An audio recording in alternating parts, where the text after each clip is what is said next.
Hello there, World of Tankers. Welcome to the channel. I'm, of course, your host, Blitz, and in today's video, we are gonna be having a good time. Yeah, I know, my dad jokes are awful, but I figured let's talk about the Hafen in today's video because this is a tank not a lot of people really talk about, ever. It hasn't been sold in, I think, over 2 years or so now, and I think it's only been sold twice in total. It's one of the rarest tanks to find at Tier 7, right alongside the Vulcan, which we made a video on earlier today, but I figured, you know what? Let's make videos on premiums that nobody really talks about or really thinks too much about, because if they do eventually come into the store, or you just want to know about the tank if you're up against them ever, and you want to know how to take these little beasts out, well, in today's video, I'll be telling you all the tips and tricks on how to run it, how to take it out, and, well, you can have a general idea if this tank ever hit the stores, if you wanted to get your hands on it. Now, the Hafen has some decent values going for it. The dispersion is not one of them, though. At 0.335, I'm actually running refined gun, but that's good, because the actual on-movement dispersion of this tank isn't too bad in general. It's got a decent aiming time of around 3.3 seconds, so it's not too bad if you sacrifice just a little bit of the on-movement dispersion to have a better aiming time, and or not aiming time, but just better dispersion in general. It actually makes your aiming time a little longer, which is kind of funny. But the Hafen does have some really cool things going for it. This is one of the few Shermans, apart from the E2, which actually has decent armor. And yes, you heard that right, this is a Sherman. You can see here, it's got the track design, it's got the same type of hull design as the M4 Sherman. So it's basically loosely off of an M4 Sherman. Obviously, it's a Valkyria Chronicles tank, which isn't really technically the same, but it is still based off of a Sherman. Now, I don't think the tank is terribly ugly. I like the back of it, actually. I think the back looks really cool. I just don't like how the front track sticks so far out. I think that looks really ugly in my personal opinion, but overall, I don't think it's the ugliest tank. There are vehicles that look worse. Vulcan. But overall, we're going to be having a good time in this game. Ha ha ha ha ha. Wargaming's probably just going to shoot me after this. Oh, gee. There's the Hellcat spotted. There's the SU-100Y. Oh, wow, wow, wow, wow. We're going to go down the low road. Thank God I got that bounce there. And we're going to drive away. No, thank you. I don't want to play with any of those tanks. We're just going to GTFO. All right, let's go over here. This is better, much better, and now we should be able to get some nice shots out, like into that Peter. You can see there, that's the aiming time. It's not the best, but it's also not bad. It's decent. I'll put it at decent. Oh, I thought that would have penned. That's sad. We've also got that Leo over there doing a pretty aggressive push, but looks like it's not paying off too well for him in the long run. We got the SU-100Y down there, and yeah, while we're not getting the most damage out, we are pretty easily smoking the enemy team, which is never a complaint from me. Let's get the finishing shell out into that Leo. Look at that. Off with his head. Yes. Okay, so we got the SU-100Y over here. Let's aim in and... Oh, wow. Wonderful dispersion, as you can see. Don't you just love that? But this one should hit. There you go. Nice shot. I think this thing's got about 190 to 200-ish alpha. It's not the best, but it's also not the worst. It's enough to easily rip into enemy opponents with the 2,480 DPM this thing carries. That's a really, really solid amount of damage per minute. Enough to rip into enemy tanks pretty dang easily, like this Black Prince, which that's what we're going to try and do, but...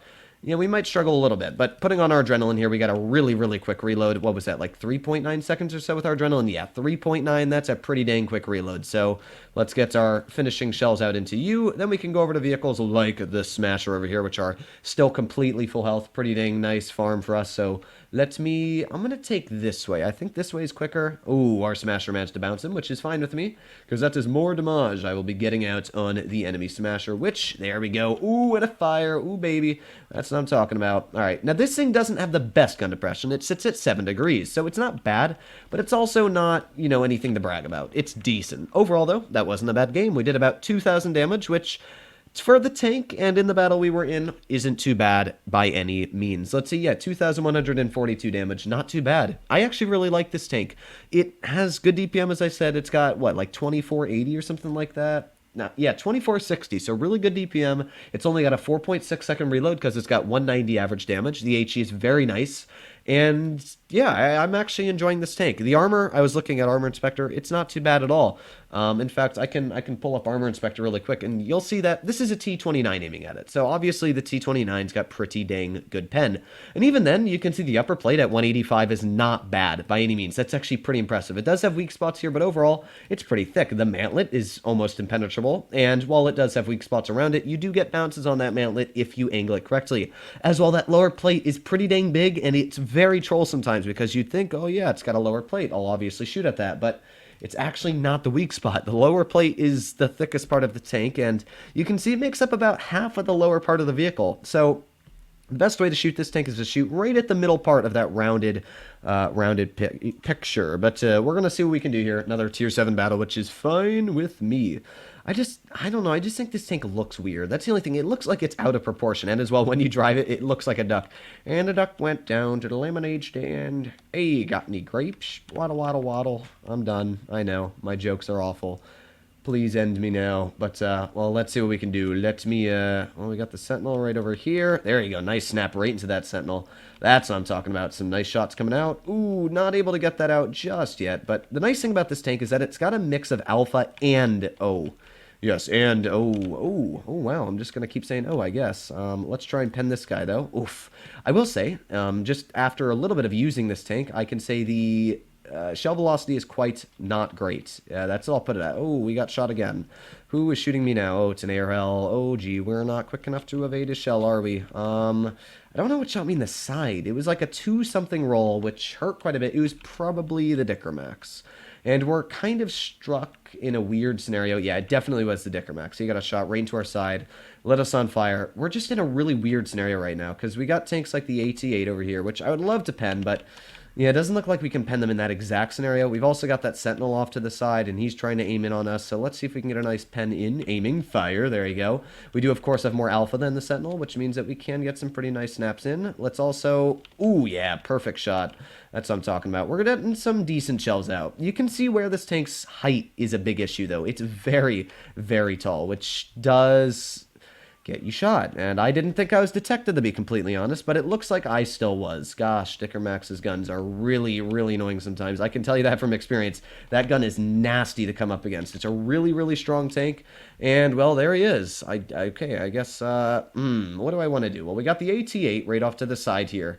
With his average damage of about 200, he will easily kill us, but if I play this correctly and we get off to this guy's side, we should be able to get some nice finishing shells into this guy. There you go, 197, pretty dang good so far.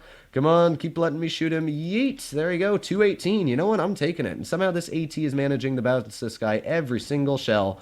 Where the heck did my shot go? Okay, Wargaming, let's just get some HEs into the rear of this guy. There's a nice shot for 242. Maybe we can get one more out. Come on, reload, reload. Yeah, that's what I'm talking about. That's 500 hit points off of that guy.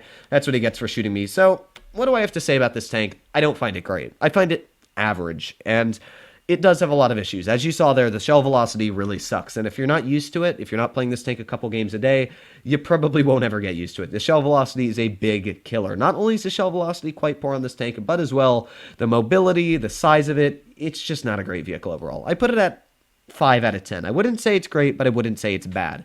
It looks cool for some people, I know that, but yeah, I just think the Dracula looks awesome, and yeah, the Edelweiss, in my opinion, looks better as well, and the Edelweiss play better. It's got similar DPM, 2161, but I think I'm running Cali I am, so if you're putting on rammer, it's about 2300, so it's 100 DPM difference, and this tank's got more alpha, which makes it a little bit more situationally aware. It's got the same dispersion, it's got the same aiming time. Overall, the Edelweiss is just a better vehicle, because the big advantage of the Edelweiss, which we'll take a look at here, is the armor. If we just go pull it up, you'll see the Edelweiss's armor is actually quite decent. The turret is pretty troll to penetrate. You can't pen that part up there at all. And again, this is a T29 aiming at it, but you can see that it does become quite thick. If we get, you know, tier 6 mediums aiming at it, you'll get a lot of bounces.